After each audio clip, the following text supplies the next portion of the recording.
오늘은 누가복음 21장 5절에서 9절 말씀을 가지고 예수님이 하신 말씀, 특히 제자들이 예수님에게 어느 때에 이런 일이 일어나겠습니까? 라고 물었는데요. 바로 그 제목으로 말씀을 나누겠습니다. 어느 때에 이런 일이 있겠습니까?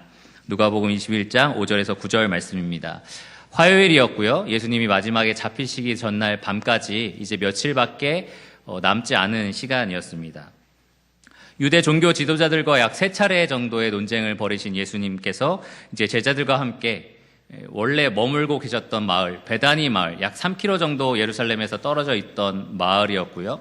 그 마을로 이제 가시려고 하고 있는 찰나였습니다. 그때 제자들과 함께 이야기를 시작하게 되었는데요. 그것이 바로 이 종말에 대한 이야기입니다. 21장 전체가 이 종말에 대한 이야기로 가득 채워져 있습니다. 제자들과 예수님 사이에 있었던 이 종말에 대한 이야기를 통해서 예수님이 언제 오실 건지, 그리고 마지막 때 어떤 일이 일어날 것인지 예수님이 우리에게 오늘 교훈해 주시기를 원합니다. 그 대화의 첫 시작이 오늘 사건으로 인해서 시작이 되었는데요. 오늘 말씀을 통해서 우리가 주 오심을 기다리는 이 제자들의 삶, 예수님을 사랑하고 예수님을 기다리는 우리들의 삶이 어떠해야 하는지 한번 돌아보기를 원합니다. 먼저 말씀을 읽도록 하겠습니다. 21장 5절에서 9절까지입니다. 어떤 사람들이 성전을 가리켜 그 아름다운 돌과 헌물로 꾸민 것을 말하며 예수께서 이르시되 너희 보는 이것들이 날이 이르면 돌 하나도 돌 위에 남지 않고 다 무너뜨려지리라. 그들이 물어 이르되 선생님이여 그러면 어느 때에 이런 일이 있겠사오며 이런 일이 일어나려 할 때에 무슨 징조가 있사오리이까? 이르시되 미혹을 받지 않도록 주의하라. 많은 사람이 내 이름으로 와서 이르되 내가 그라 하며 때가 가까이 왔다 하겠으나 그들을 따르지 말라. 난리와 소요의 소문을 들을 때에 두려워하지 말라. 이 일이 먼저 있어야 하되 끝은 곧 되지 아니하리라. 네, 오늘 이 말씀을 보시면 이 예수님께서 제자들과 함께 이제 성전을 떠나갈 때가 가까이 오셨습니다. 마태와 마가의 기록에 따르면 화요일 저녁 성전에서 나와서 이제 머물고 계셨던 베다니 마을로 가려고 하는 찰나였습니다. 베다니 마을은 아까 말씀드린 것처럼 예루살렘에서 멀지 않은 장소에 있었고요. 여러분이 잘 아시는 마리아와 마르다 그리고 그의 오라버니 나사로가 살고 있었던 동네입니다. 예수님은 한 일주일 전에 먼저 그 마을에 도착하셔서 죽었던 나사로를 살리시는 기적을 베푸셨습니다. 그리고 나서 이 성전에서 계속해서 가르치시면서 밤에는 이 베다니로 돌아와서 유숙을 하셨습니다. 이제 예수님이 화요일에 성전에서 많은 논쟁들을 마치시고 이 베다니로 향하여 가시려고 했을 때에 여기서 누가는 사람들이다라고 이야기를 하는데요. 어떤 사람들? 네, 마태와 마가의 기록에 따르면 그들이 바로 제자들이었음을 우리가 알 수 있습니다. 예수님의 제자들이 예수님께 나온 겁니다. 그리고 예수님에게 이 놀라운 성전을 보십시오. 이 웅장한 돌들을 보십시오. 이 성전이 얼마나 아름답습니까? 라고 이제 자랑하려고 했던 것입니다. 저희가 왜 멋있는 데 가면 아주 웅장한 건물, 아니면 멋있는 풍경을 보게 되면 함께 갔던 일행들을 불러 모으잖아요. 이것 좀 봐. 이거 되게 멋있어. 일로 와봐. 라고 많이 부르잖아요. 마찬가지로 이 제자들이 예수님께 가까이 와서 이 성전을 향하여 이것을 한번 보십시오. 라고 말하고 있었습니다. 자랑하고 싶었던 거죠. 이 마가의 기록에 따르면 제자 중 하나가 예수님에게 직접적으로 이렇게 말합니다. 선생님이여 보소서 이 돌들이 어떠하며 이 건물들이 어떠하니까. 아주 구체적으로 지목을 한 거죠. 이 돌들을 한번 보세요. 참 놀랍지 않습니까? 이 건물을 한번 보십시오. 참 놀랍지 않습니까? 이렇게 예수님에게 이야기를 한 것입니다. 여러분, 예루살렘 성전이 얼마나 아름다웠는지 혹시 상상이 되십니까? 여기 기록된 말씀으로만은 그냥 되게 아름다웠나 보다 이 정도만 아마 아실 겁니다. 혹시 예루살렘행 비행기를 지금 타고 가시면 보실 수 있을까요? 예, 없습니다. 지금 이 제자들이 봤던 아름다운 성전은 정말 돌 하나 위에 돌 하나도 남지 않는 상태가 되었습니다. 이 성전을 받치고 있는 큰 벽 하나만 지금 남아있는 상태입니다. 우리가 통곡의 벽이라고 부르는데요. 그거 하나만 남은 상태로 지금은 전혀 없기 때문에 얼마나 아름다웠는지 우리가 감히 상상해 볼 수 없는 상태입니다. 그래서 이 당시에 성전을 봤던 증언이 필요한데요. 이 당시 역사학자 요세푸스가 이 성전에 대해서 이렇게 기록한 내용이 있습니다. 그 성전 전면의 바깥 표면은 사람들의 마음과 눈을 놀라게 할 뿐이었으니 그 전부가 큰 황금판으로 덮여 있기 때문이다. 그리고 아침 해가 떠오를 때면 불꽃같이 찬란한 광채를 반사하여 흡사 직사광을 받는 느낌이어서 사람들은 두 눈을 돌려야 했다. 그러나 처음 보는 사람이 거리를 두고 서서 볼 때 이 성전은 마치 눈으로 뒤덮인 산과 같았다. 그러나 이 부분에 관한 한 그것은 허식이 아니라 더할 나위 없는 순백이었기 때문이다. 조금 상상이 되시나요? 일단은 성전이 다 뭘로 둘러싸여 있다고요? 황금으로. 그래서 태양이 비추면 그것이 반사되어 찬란한 빛이 우리에게 직사광처럼, 여러분 태양을 직접 보면은 너무 눈부시잖아요. 그러한 빛을 이 성전이 냈다라는 겁니다. 아마도 예수님이 나귀를 타고 예루살렘에 입성하셨을 때에 이러한 빛이 예수님을 향해서 비춰지지 않았을까 생각을 해봅니다. 그리고 지금 제자들과 예수님이 떠날 때쯤에는 아마 저녁이 되었을 거고요. 그리고 노을이 지었겠죠. 황금의 노을빛이 담겨있을 때 아름답지 않았을까요? 그런 아름다운 성전의 모습이 아마 이들의 눈앞에 펼쳐져 있었을 겁니다. 이렇게 얘기해도 그냥 멋있나 보다라고 생각할 텐데요. 우리 유평교회가 다 황금으로 덮여 있다면 어떨까요? 여러분들이 뜯어가려고 할 수는 있겠지만 그러지 않고 그냥 멀리서 볼 때 우리 사계절마다 멋있다고 제가 가끔 사진도 찍어서 올리는데 멋있는데 만약에 이 유평교회가 다 황금으로 뒤덮여 있다면 아마 더 멋있을지 않을까라고 생각을 합니다. 이 예루살렘 성전이 그랬습니다. 성전의 크기는 아주 작았던 것도 아니고요. 이 규모 자체가 아주 압도적이었습니다. 예루살렘 도시 전체 면적의 약 6분의 1 크기가 이 예루살렘 성전의 크기였습니다. 이 성전은 원래 BC 586년도 바벨론에게 솔로몬 성전이 파괴됐었잖아요. 그리고 사람들이 바벨론의 포로로 잡혀갔는데요. 고레스 왕 원년에 칙령을 받아서 다시 내려와 스룹바벨과 에스라가 성전을 재건하게 됩니다. 근데 이 재건된 성전을 헤롯 대왕이 대규모로 확장 공사를 지금 벌이고 있었습니다. 약 2배에 가까운 크기로 확장 공사를 하고 있었는데요. 리모델링이죠. 그런데 당시 세계에서는 가장 경이로운 건축물 중에 하나였습니다. 이 주요 건축물들을 AD 19년에서 64년까지 약 46년 동안 재건축을 했는데요. 초반에 약 10년 정도의 주요 건축물들이 다 완성되었다고 합니다. 그렇게 계산해 보면 이 30년 정도의 지금 예수님과 제자들이 이 성전을 바라보고 있었을 텐데요. 거의 대부분의 이 성전 건축물들이 완성되었던 시기였습니다. 그러니까 정말 경이롭고 아름다운 장면이 그들 눈앞에 있었을 겁니다. 이 성전은 유월절을 기념하기 위해서 각 세계에서 많은 유대인들이 들어왔었는데 그 많은 유대인들을 수용하고 남을 만큼 크고 넓은 광장이 있었습니다. 수백 개의 방들이 있었고요. 수천 개의 기둥들이 있었고 행각들이 있었습니다. 수많은 방과 제사가 이루어졌던 성전, 그리고 지성소, 그리고 그 건물을 각각 이루고 있는 돌들이 웅장하고 위대했기 때문에 사람들이 지금 이 제자들이 보고 참 놀랍지 않습니까? 이 돌들이 대단하지 않습니까? 이렇게 말을 하는 겁니다. 이 역사학자 요세푸스의 말에 따르면 당시 성전에 있던 현관 기둥들 중에 하나는 약 대리석으로 되어 있었는데 약 12m 정도가 됐다고 합니다. 아파트 한 채의 높이가 약 3m라고 우리가 계산을 하는데요. 12m면 몇 층이죠? 산수 시간입니다, 여러분. 12 나누기 3은 4죠. 4층 정도의 높이. 아파트 4층 정도의 높이의 기둥들이 이 성전 앞에 현관에 세워져 있었던 겁니다. 그리고 이 성전을 구성하는 각각의 돌들 중에 어떠한 것은 대리석으로 되어 있었는데 길이가 약 20m. 혹시 저 있는 자리부터 저 뒤에 있는 문까지가 약 20m 될까요? 더 넘을래나요? 하여튼 약 20m가 됐고요. 그리고 높이는 한 3.7m, 너비는 5.5m가 되는 큰 대리석으로 이 성전이 구성되어 있었습니다. 근데 그것이 돌 하나예요. 여러 돌로 이게 만들어진 게 아니라 딱 돌 하나가 그 정도의 규모를 자랑했습니다. 이 돌을 채석장에서 열심히 채석해서 예루살렘 성 안으로 가져와 맞춰 넣기를 해서 성전을 만들어 나간 것입니다. 예루살렘을 깎아가지고 맞춘 게 아니라요, 밖에서 맞춰서 와서 조립을 한 그러한 성전이었습니다.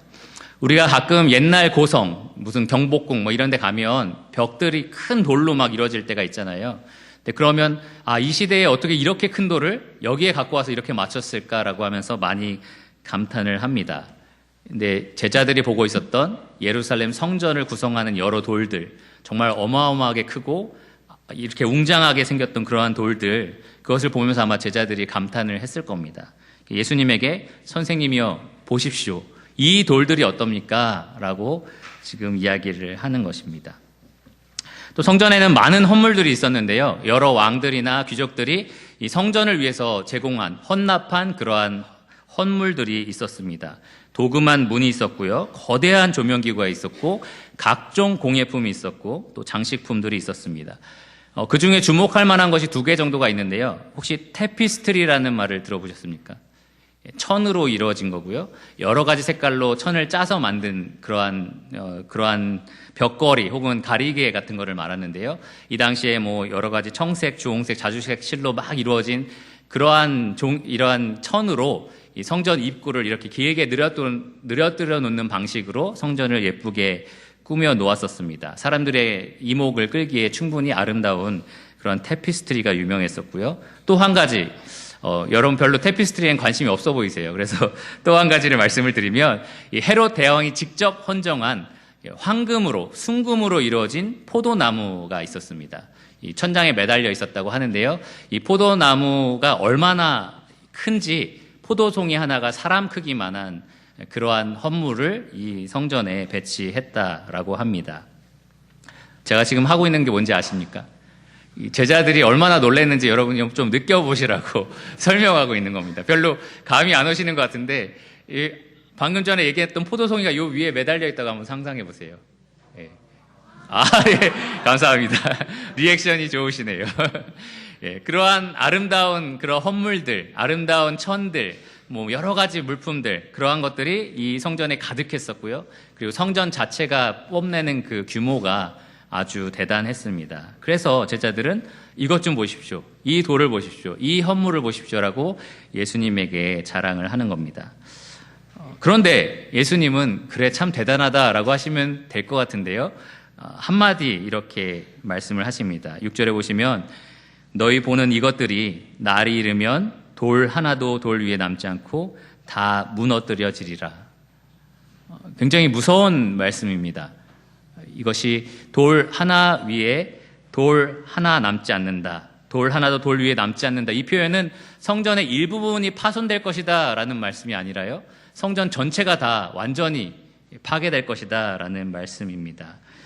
그들이 볼 때 너무나 크고 견고했던 이 단단해 보이는 이 성전이 그냥 다 박살날 것이다 라고 예수님이 말씀을 하시는 겁니다. 완전히 산산조각 날 것이다. 예수님이 이 말씀을 하시기 전에 마태와 마가의 기록에 보면 2가지 질문을 그들에게 던지십니다. 마가복음 13장 2절에 보면 똑같은 본문인데요, 너희가 이 큰 건물들을 보느냐라고 물으십니다. 너희가 지금 눈으로 이 큰 건물들을 보고 있느냐라고 질문을 하셨고요. 또 마태복음 24장 2절에 보면 또 다른 질문이 나오는데, 너희가 이 모든 것을 보지 못하느냐라고 질문을 하십니다. 첫 번째 질문은 너희가 보느냐였고요, 두 번째 질문은 보지 못하느냐라는 질문입니다. 첫 번째 보느냐라는 질문은 너희가 지금 보고 있는 것이 이 성전이냐라는 질문이고요, 두 번째로 그들이 보지 못하느냐라고 물어보신 것은 이 성전이 지금 그 후에 말씀하신 것처럼 다 무너질 것에 대해서, 심판받을 것에 대해서 너희가 왜 보지 못하느냐라고 물으시는 것입니다. 예수님은 이미 이틀 전에 나귀를 타고 예루살렘 성에 입성하실 때에 많은 사람들의 이 축하와 찬양을 받으셨죠. 근데 예루살렘 성을 보고 예수님이 하신 일이 있습니다. 무엇을 하셨죠? 예루살렘 성을 바라보시면서 눈물을 흘리셨습니다.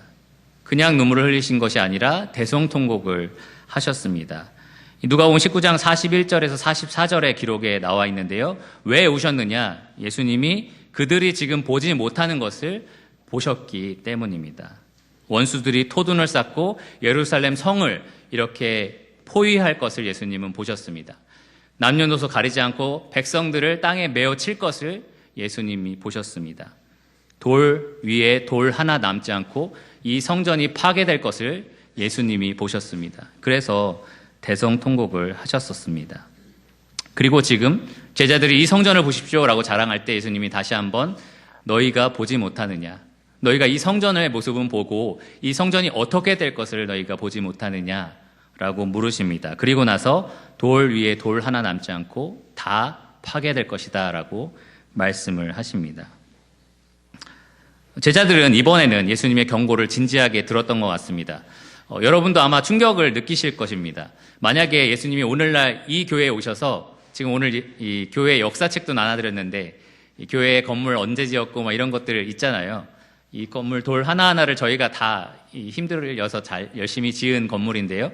예수님이 갑자기 저희에게 이 건물 돌 위에 돌 하나 남지 않고 무너지리라 라고 하시면 여러분 어떠실 것 같습니까?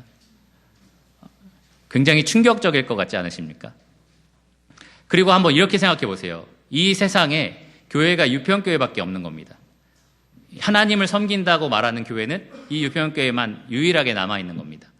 모든 사람이 하나님을 섬기려면 이 유평교회에 와야만 하고 이 유평교회를 통해서만 예배를 드린다라고 할 때에 예수님이 오셔서 이 교회가 무너질 거다, 이렇게 말씀하셨을 때 아마 굉장한 충격이 있었을 겁니다. 이 예루살렘 성전이 바로 그러했습니다. 하나님이 자기 이름을 두신 곳, 하나님이 임재하고 계신 곳, 누구든지 예배하려면 이 예루살렘 성전에 나와야 하는 곳, 이 예루살렘을 통하여만 하나님께 예배 드릴 수 있는 곳. 그런데 그 예루살렘 성전에 대해서 예수님께서 무너질 것이다 라고 말씀을 하시는 겁니다. 어떻게 그 성전이 파괴될 수 있을까? 만약에 성전이 파괴된다면 우리가 하나님께 이제 어떻게 나아갈 수 있을까? 그러한 여러 가지 혼란스러운 마음들이 이 제자들에게 있었을 겁니다. 그래서 제자들은 예수님에게 정말 그런 때가 언제 일어나는지, 어떻게 대비해야 되는지 물어보기를 원합니다. 예수님과 제자들은 이제 베다니로 넘어가기 위해서는 감람산을 통과해야만 했습니다. 그리고 감람산 위에 올랐을 때 예수님과 제자들이 잠시 앉아서 이야기할 수 있는 시간이 생겼습니다. 그때 제자들이 조용히 예수님께 찾아옵니다. 그리고 이렇게 물었습니다. 7절에 그들이 물어 이르되 선생님이여 어느 때에 이런 일이 일어나겠사오며 이런 일이 일어나려 할 때에 무슨 징조가 있사오리까? 이 제자들의 질문은 두 가지로 나눌 수 있는데요. 첫째로는 때에 대한 질문입니다. 언제 돌 위에 돌 하나 남지 않고 성전이 무너지겠습니까? 라는 시간에 대한 질문이고요. 두 번째 질문은 징조에 대한 질문입니다.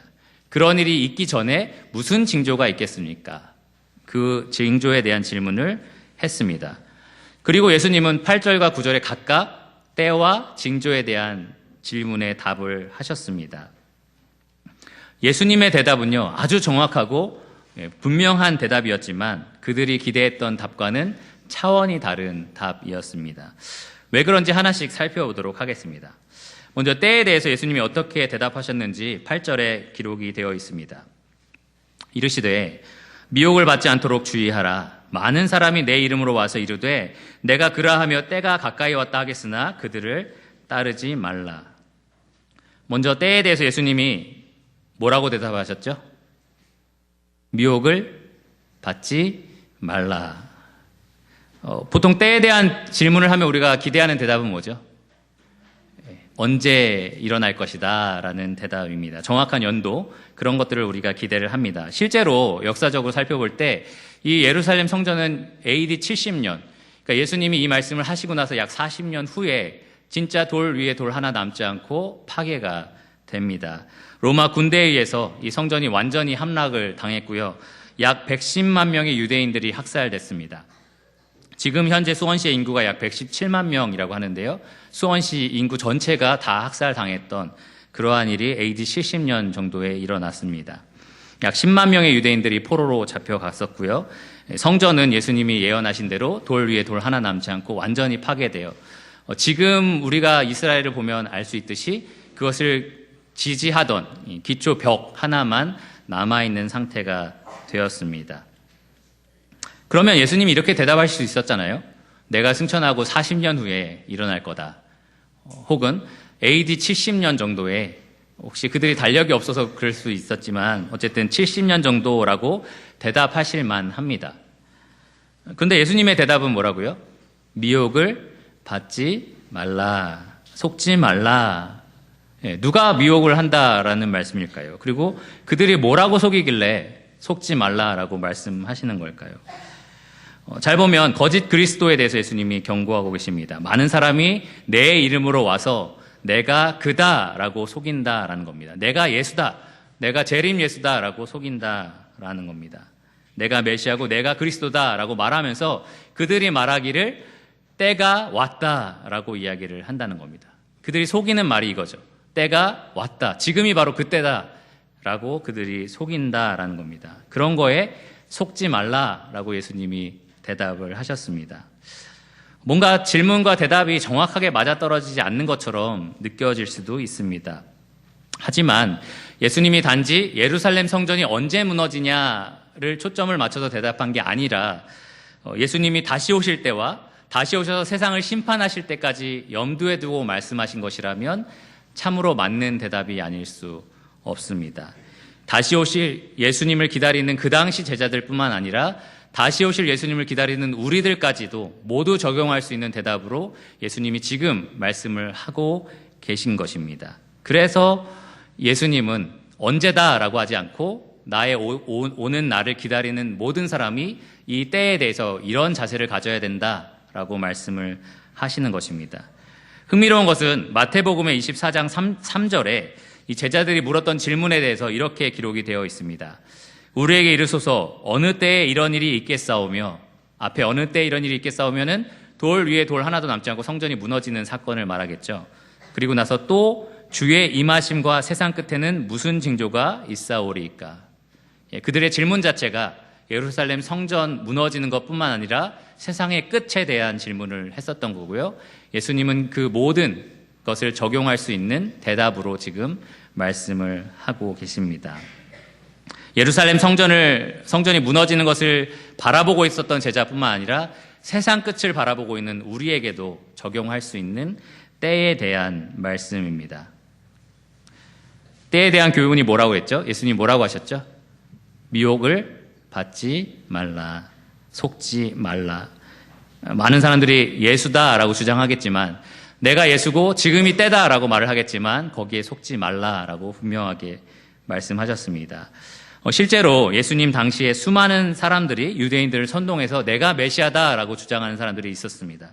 이 성경에 기록되어 있는 사람들도 있는데요. 사도행전 5장 36절과 37절에 보면 드다라는 사람과 유다라는 사람이 나오고요. 또 사도행전 8장 9절에도 마술사 시몬이라는 사람이 마술을 통해서 사람들을 선동하는 장면이 나옵니다. 수많은 사람이 예수님이 살아계셨을 때조차 내가 메시아다라고 주장을 했었던 거죠. 뿐만 아니라 요한 1서에 보면 2장 18절에 지금도 많은 적그리스도가 일어났으니 그러므로 우리가 마지막 때인 줄 아노라 라고 기록이 되어 있습니다. 그러니까 예수님이 승천하시고 나서 요한 1서를 기록하는 약 90년대 정도에도 많은 적그리스도가 일어나서 활동을 했었다라는 겁니다. 그들이 일어나서 지금이 마지막 때다라고 협박을 할 때에 두려워하지 말라라는 겁니다. 그들을 따르지도 말고 그들에게 현혹되지도 말라라고 말을 합니다. 오늘날에는 거짓 예수가 있을까요? 대한민국에만 약 50명의 재림 예수가 있다라고 합니다. 그 중에 누가 맞는지도 사실 모르겠죠. 아마 없을 거죠. 없겠죠. 근데 그 중에 대표적인 여러분이 알만한 인물들 2명만 소개해드리겠습니다. 약 17만 명의 신도들을 자랑하고 있는 신천지의 이만희 교수라는 사람이 있습니다. 그리고 세계적으로 확장되어서 신도수 우리나라는 20만 명, 그리고 세계적으로는 270만 명을 자랑하는 하나님의 교회 안상홍 교주라는 사람이 있습니다. 특별히 안상홍 교주는 이미 죽었습니다. 그래도 270만 명을 자랑하는 엄청난 규모의 종교입니다. 이들의 특징이 하나 있는데요. 자기를 자칭 예수다라고 말할 뿐만 아니라 때가 왔다라고 주장을 하는 것입니다. 신천지는 처음에 사람들을 끌어들일 때 계시록 공부를 같이 하면서요. 그러니까 자기가 예수님이라고 주장하면서 이제 곧 마지막 때가 온다라고 사람들을 현혹합니다. 그러면서 그들이 그동안 가르쳤던 내용을 보면 91년도와 2000년도에 마지막 때가 온다라고 예고를 했지만 우리 모두가 알듯이 거짓으로 드러났습니다. 그리고 그렇게 되자마자 그들이 그러면 신도 10만 명이 되면 마지막 때가 온다라고 했는데요. 그것도 사실이 아닌 것으로 드러나게 됩니다. 그러면서 더 성경적인 숫자 14만 4천으로 숫자를 조정을 하는데요. 아까 제가 처음에 소개했듯이 지금 17만 명의 신도를 자랑합니다. 그래서 그것도 거짓으로 드러나 있는 상태입니다. 하나님의 교회 안상홍 교주 역시 1988년, 1999년, 2012년 각각 3차례에 걸쳐서 마지막 때를 예고했지만 실패로 드러났고요.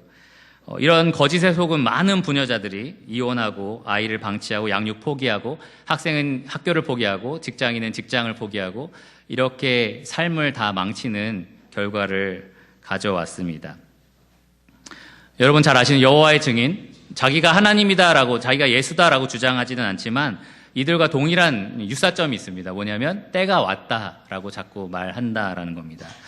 이 여호와의 증인을 창시했던 러셀이라는 사람은 시작할 때부터 1874년 마지막 때가 온다라고 얘기했지만 우리 모두가 알듯이 마지막 때는 아직 오지 않았고요.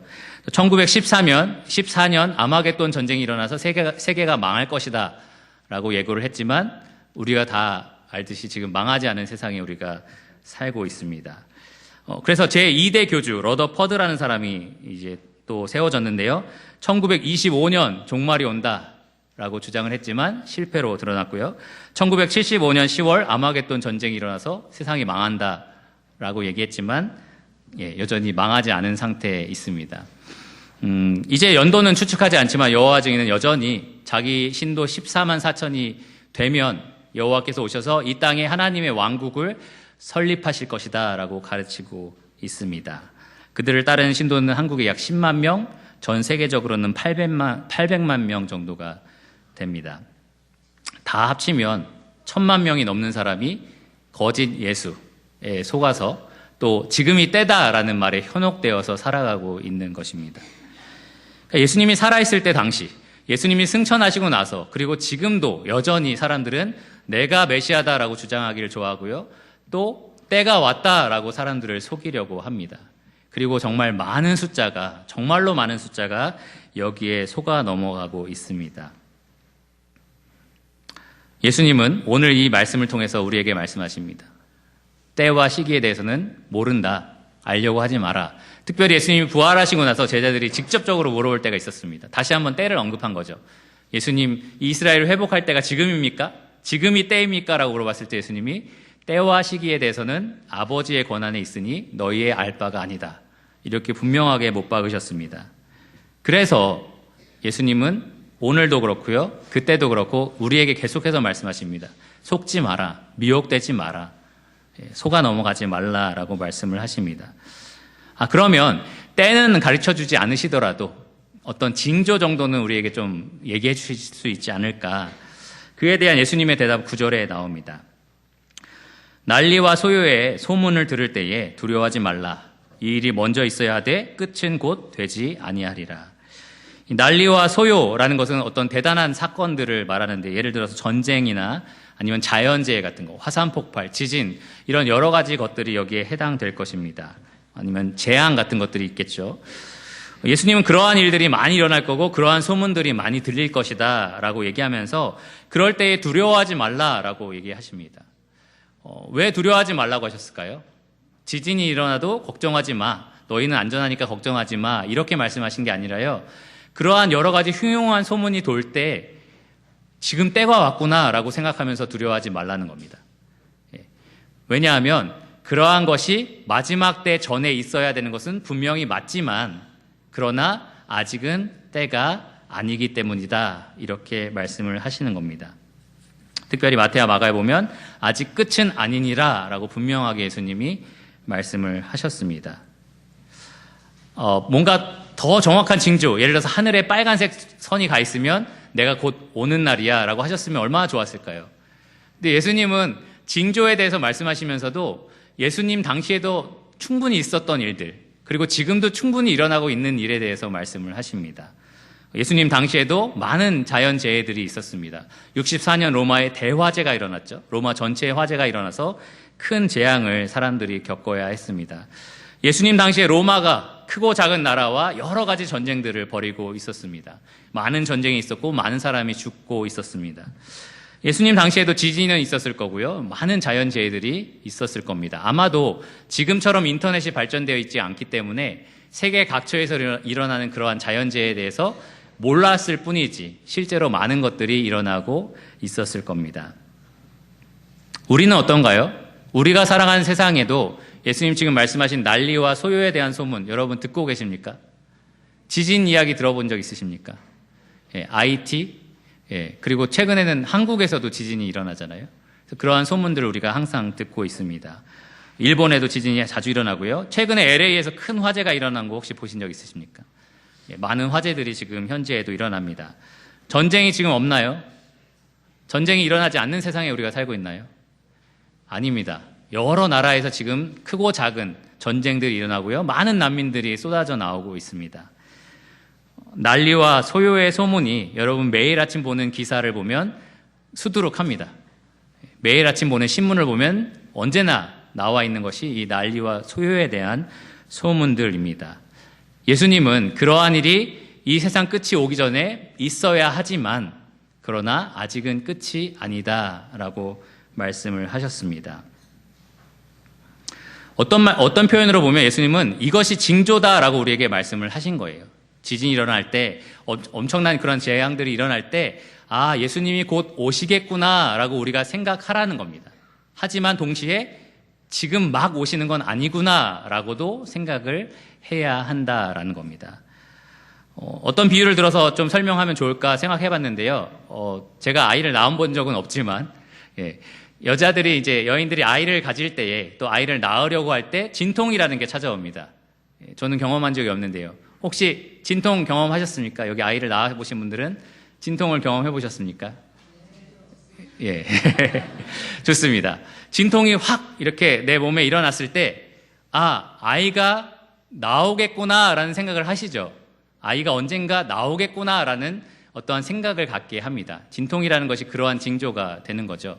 그런데 진통이 처음으로 딱 일어난 순간 바로 산부인과 가서 아이 낳으려고 준비하시는 분 없죠? 왜 안 그러시죠? 이 진통이 아이가 나올 거다라는 징조이긴 한데 지금 막 나올 거다라는 징조는 아니기 때문입니다. 근데 진통이 엄청 잦아져서 계속해서 진통이 일어난다면 무슨 징조죠, 그거는? 아이가 곧 나온다라는 징조입니다. 예수님 지금 그러한 취지로 말씀을 하십니다. 난리와 소요에 대한 소문들이 일어날 때마다 내가 곧 온다라는 그것들이 가르쳐 주는 것은 맞지만 곧 온다라는 것은 아니다라는 것입니다. 그러므로 우리는 세상의 그러한 여러 가지 일들을 경험할 때에 아, 주님이 오시겠구나라는 것을 기억해야 하는 것은 분명하지만 동시에 지금 오신다.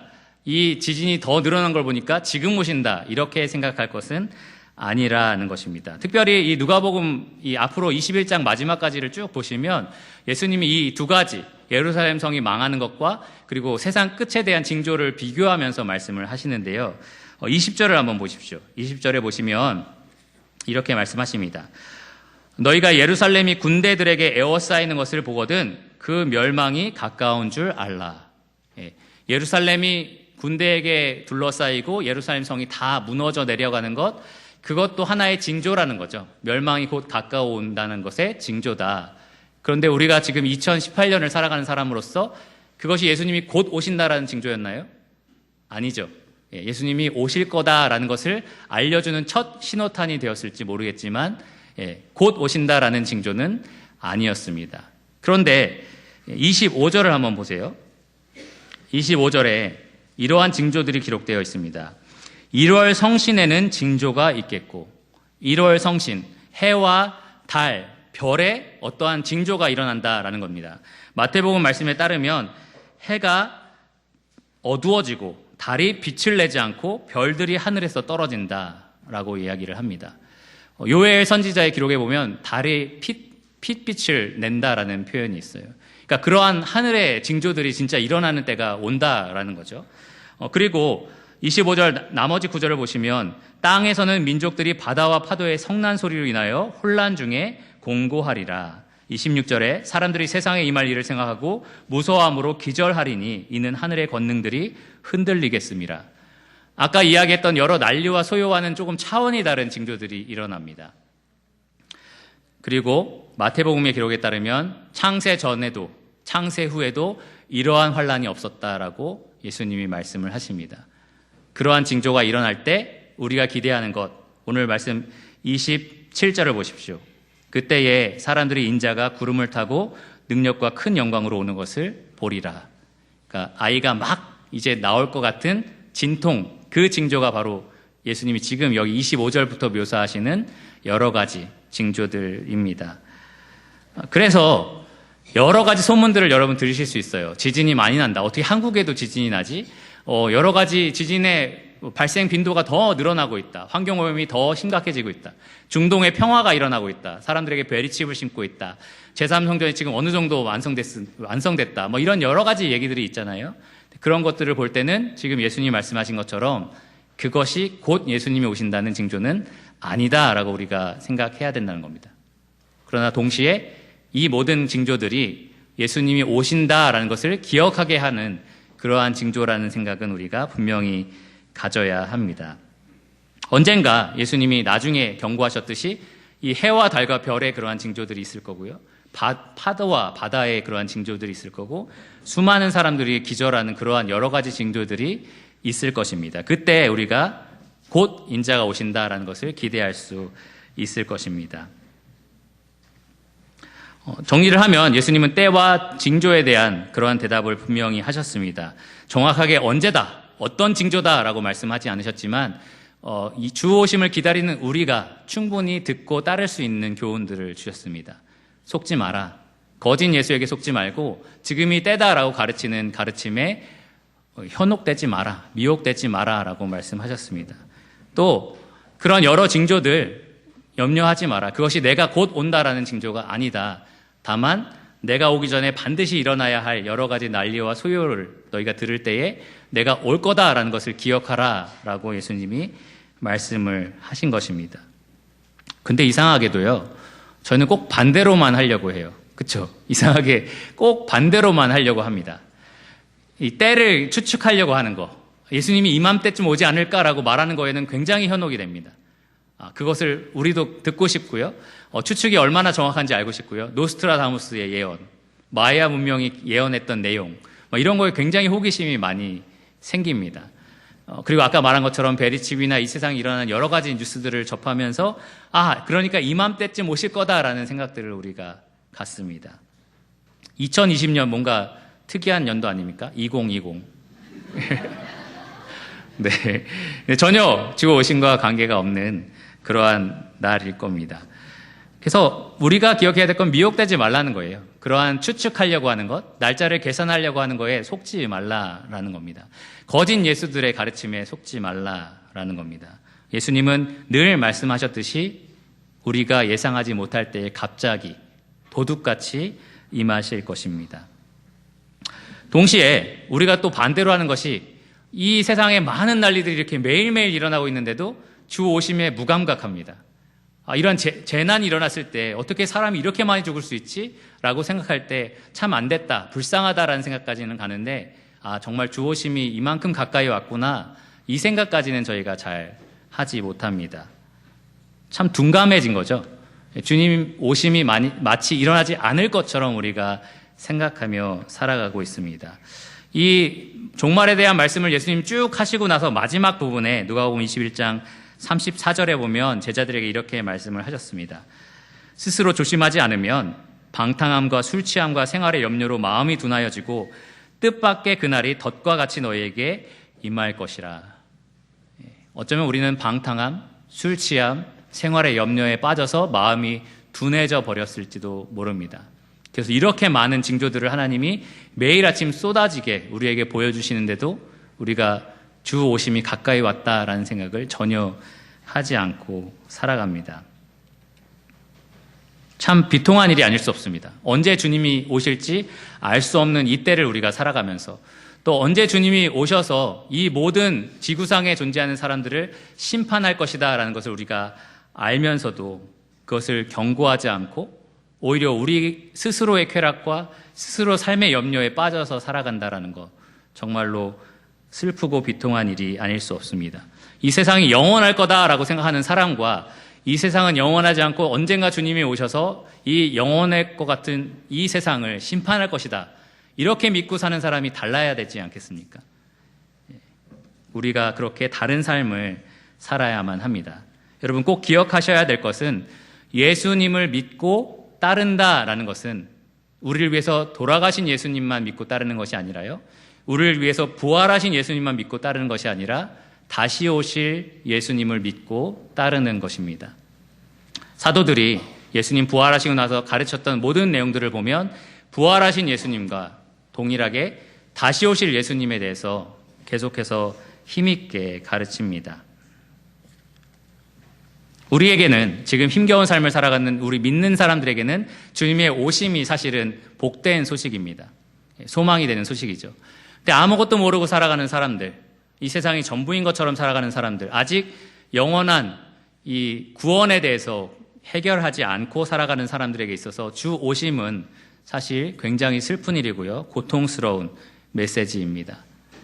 누가 그들에게 이 사실을 경고해 줄 수 있을까요?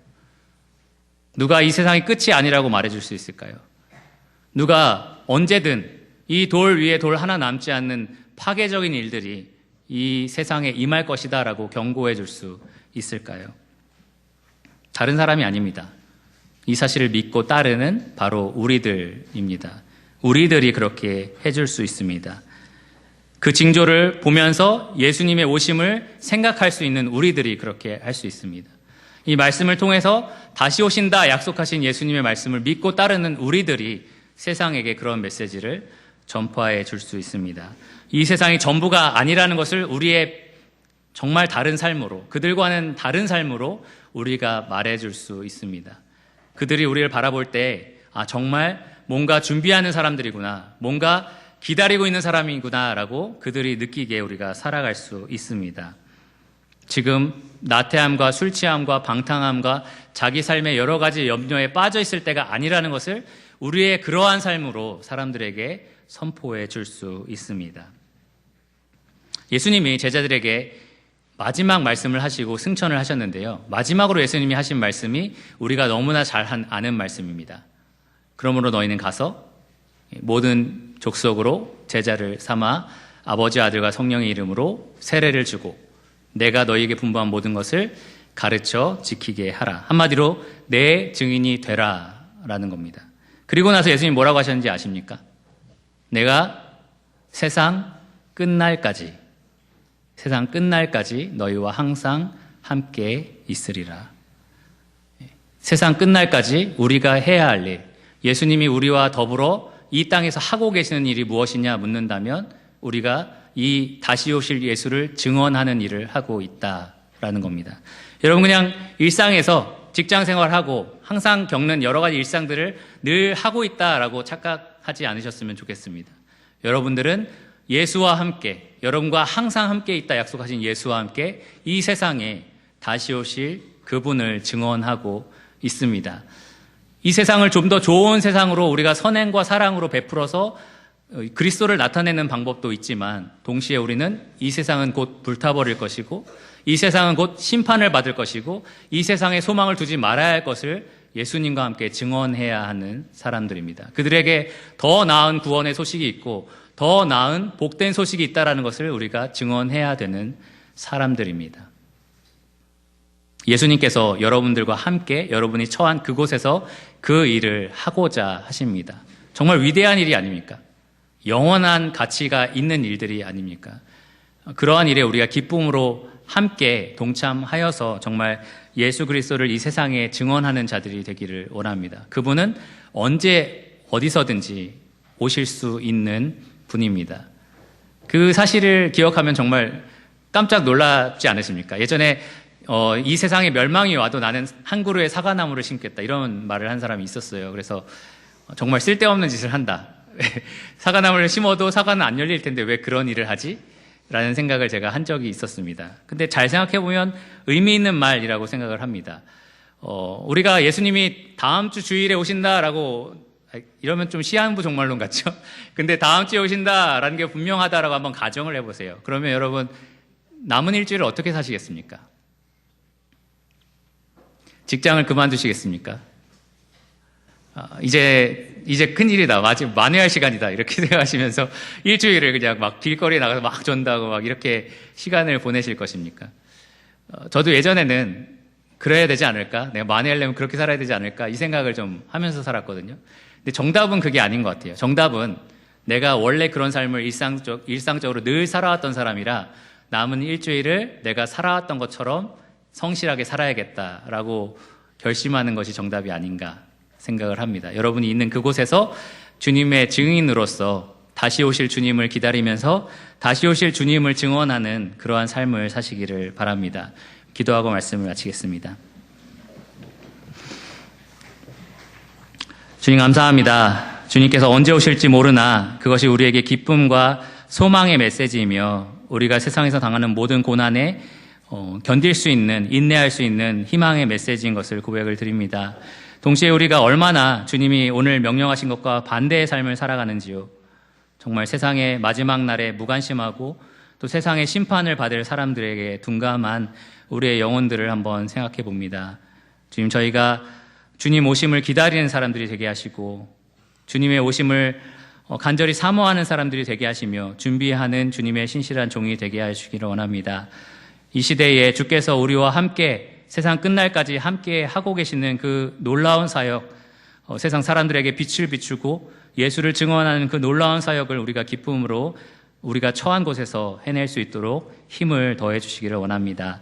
모든 것을 예수 그리스도의 이름으로 감사하며 기도드렸습니다. 아멘.